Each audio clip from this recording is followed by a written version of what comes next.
नमस्कार, मैं ललित प्रजापति। बांग्लादेश को लेकर आज बातचीत की जाएगी। अब वहाँ पर एक नई कैबिनेट भी बन गई है, नए प्रधानमंत्री, करीब करीब 25 मंत्री बनाए गए हैं। लेकिन एक सबसे बड़ा सवाल है कि जिन हिंदुओं ने भर भर कर वोट किया है, जिन हिंदुओं के दम पर, जिन अल्पसंख्यक, मुझे ज़्यादा बेहतर शब्द है, जिन अल्पसंख्यकों के दम पर तारिक रहमान आए हैं, क्या वाकई दो हिंदू चेहरे देकर वो दाग धोने की कोशिश कर रहे हैं या सिर्फ दिखावा करने की कोशिश कर रहे हैं, या वाकई वो रिप्रेजेंटेशन मिल पाएगा? क्योंकि जो हिंदू बहुल इलाके हैं, अल्पसंख्यक बहुल इलाके हैं, वहाँ से तो भर भर कर जीत हुई है।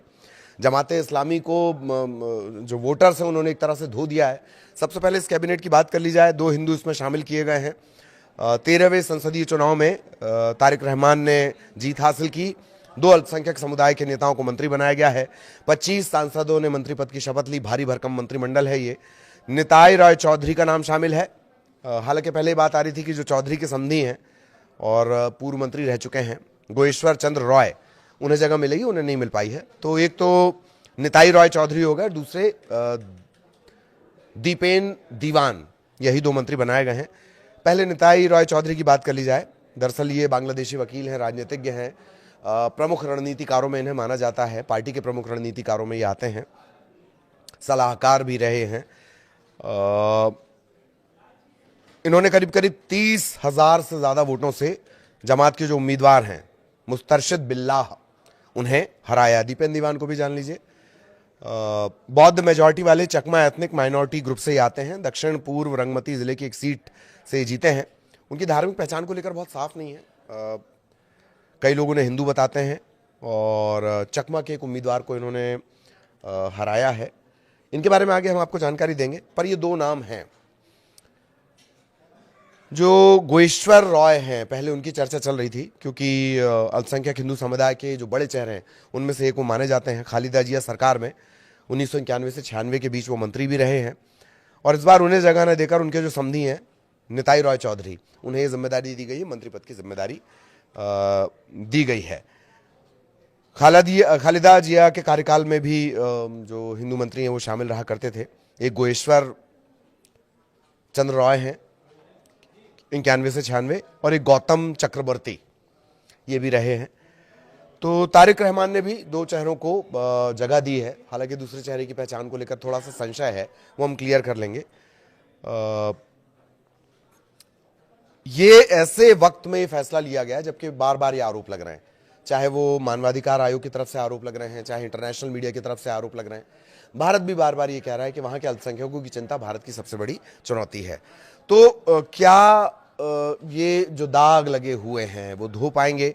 इसे लेकर अलग अलग बातें कही जा रही हैं। जो मोहम्मद यूनुस थे, उनके कार्यकाल, अंतरिम सरकार जो चल रही थी, इंटरिम गवर्नमेंट जो चल रही थी, हिंदुओं का कत्लेआम हुआ है, मॉब लिंचिंग की घटनाएं हुई हैं, अंतर्राष्ट्रीय स्तर पर बड़ी किरकिरी बांग्लादेश की हुई है और रोज़ाना इस तरह की खबरें आई हैं। तो क्या रहमान वाकई इससे साफ कर पाएंगे ये जो बट्टा लग गया है बांग्लादेश की साख पर? हालांकि बीएनपी भारत से संबंधों को लेकर हमेशा से संबंध जो है थोड़े तल्ख रहे हैं, खालिदा जिया के दौर से लेकर और अब तक। बीएनपी और जब भी बीएनपी सत्ता में होती तो थोड़े तल्ख संबंधित होते हैं। लेकिन क्या इस बार जो आरोप लगे हैं, चूंकि बांग्लादेश की हालत खराब है, अगस्त का जिस तरीके का घटनाक्रम रहा, करीब करीब 2 साल पहले जिस तरह तख्ता पलट वहां पर हुआ, 1.5-2 साल पहले, और उसके बाद जिस तरह की स्थितियां बनी, और मोहम्मद यूनुस जाते जाते भी वो चीन का नाम ले रहे हैं, वो नेपाल का नाम ले रहे हैं, वो दुनिया जहान का नाम ले रहे हैं, और जब भारत का नाम लेना है तो वो कह रहे हैं 7 सिस्टर ग्रुप। जाते जाते भी बाज नहीं आए हैं।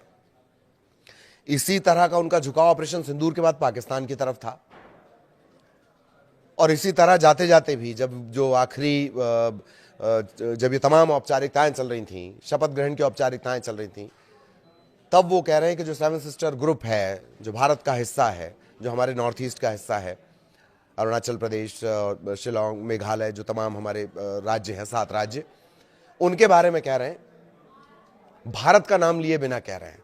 खैर छोड़िए उन्हें।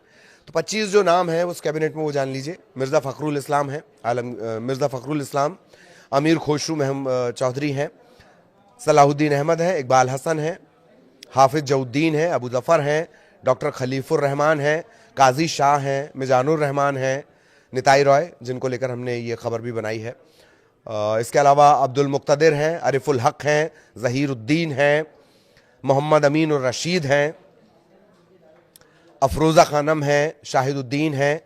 ये वो तमाम नाम हैं, ऐसे 25 नाम हैं। 25 नामों की लंबा चौड़ा ये मंत्रिमंडल बनाया गया है और बात यही कही जा रही है कि एक बड़ी चुनौती रहेगा जो दाग बांग्लादेश के ऊपर लगे हैं इन सब के बीच।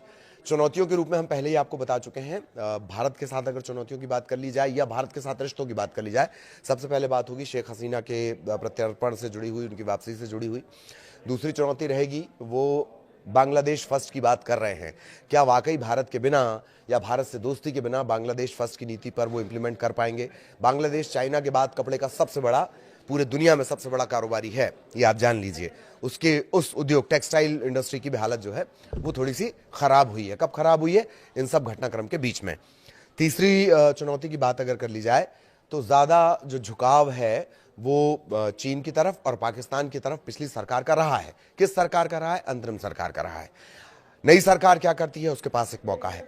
अच्छा और सकारात्मक संदेश क्या दिया है रहमान ने, तारिक रहमान ने? वो ये दिया है कि जीत के बाद जब उन्हें प्रधानमंत्री ने बधाई दी तो बहुत पॉजिटिव उनका एटीट्यूड रहा।